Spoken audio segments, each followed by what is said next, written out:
You know, there are still flowers along that fence outside Lincoln Elementary School in Rochester. It's where Erika Cruz died in a crash last month. Police say Sterling Haukom was drunk and slammed into her car. He's now officially charged and pleading not guilty. But the prosecutor is doing something special in this case. With the story tonight, here's ABC 6 News reporter Rachel Mills.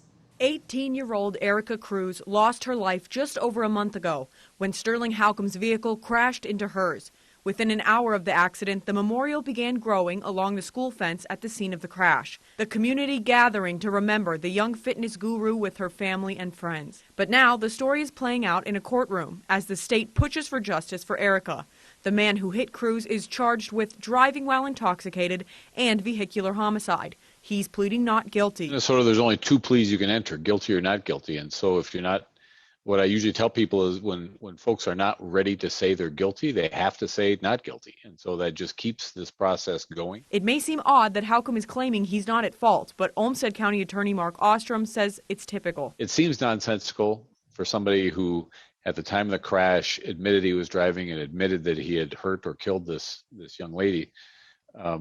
It seems nonsensical that he would now say not guilty, but procedurally, that's the only plea he could enter.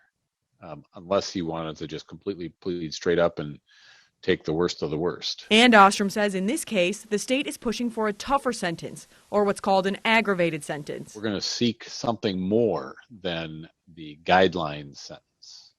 And so we've gone ahead and filed that because there are some very, very egregious facts in this case. Obviously, the loss of life is the most important one.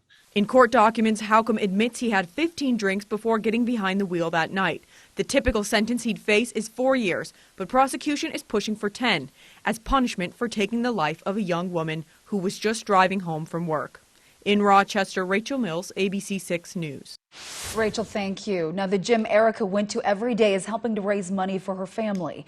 It made special jerseys with her name, age, and favorite Bible verse, and they're selling them in the gym. The proceeds are going to Erika's family to help cover expenses after her death. The gym is also planning a 20-foot mural of Erika on its wall.